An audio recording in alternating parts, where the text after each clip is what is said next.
தொடர்ந்து மற்றுமோர் உடனுக்குடன் கன்னியாகுமரி மாவட்டம் திருவட்டார் ஊராட்சி ஒன்றிய அலுவலகத்தை 1000த்திற்கும் மேற்பட்டோர் முற்றுகையிட்டு தற்போது போராட்டத்தில் ஈடுபட்டு வருகிறார்கள். இதனை நாம் உடனுக்குடன் நேரலையில் பார்த்து வருகிறோம்.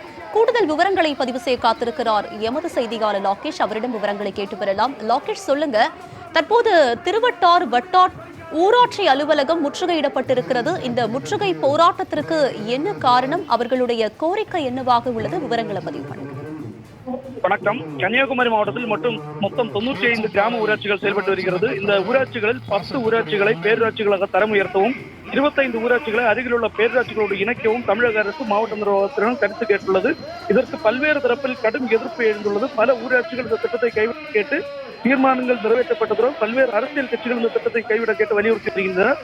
மேலும் ஊராட்சியை பேரூராட்சிகளோடு இணைக்கும் திட்டத்தை அமல்படுத்தினால் வறுமை நிலையில் இருக்கும் தங்களுக்கு ஒரே வாய்ப்பாக உள்ள 100 நாள் வேலை திட்டம் கிடைக்காமல் போகும் எனவும், வீட்டு வரி உட்பட பல்வேறு வரிகள் உயரும் எனவும், அருகிலுள்ள ஊராட்சியை மற்ற பேரூராட்சியோடு இணைத்தால் பொதுமக்கள் நீண்ட தூரம் பயணித்து தங்கள் அத்தியாவசிய தேவைகளை நிவர்த்தி செய்ய வேண்டி வரும் எனவும், குடிநீர், மின்சாரம் உள்ளிட்ட அடிப்படை பராமரிப்பு பணிகள் முடங்கும் எனவும், இதனால் கிராம பகுதியில் உள்ள மக்கள் பெருமளவில் பாதிக்கப்படுவதாகவும் கூறி திருவட்டார் ஊராட்சிக்குட்பட்ட அருவிக்கரை, ஏற்றக்கோடு, பாலமோர், காட்டாத்துறை, அயக்கோடு, செருகோல், கண்ணனூர், குமரன்குடி, சுருளோடு, பேச்சிப்பாறை உட்பட 10 ஊராட்சிகளைச் சேர்ந்த ஊராட்சி மன்ற தலைவர்கள் தலைமையில் கிராம ஊரக வேலைவாய்ப்பு திட்ட பணியாளர்கள் சுமார் 1000த்திற்கும் மேற்பட்டோர் திருவட்டார் ஊராட்சி ஒன்றிய அலுவலக வாயிலை முற்றுகையிட்டு போராட்டத்தில் ஈடுபட்டு வருகின்றனர். மேலும் பல்வேறு ஊராட்சிகளில் காலியாக உள்ள பணியிடங்களை நிரப்பாததால் பொதுமக்களின் அத்தியாவசிய பணிகளை முறையாக நடைபெறவில்லையும் பொதுமக்கள் குற்றம் சாட்டினர்.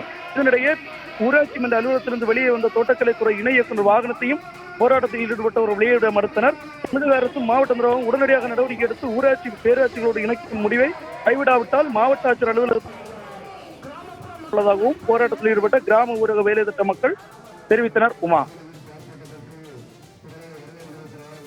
உங்களுடைய விவரங்களுக்கு நன்றி லாகேஷ்.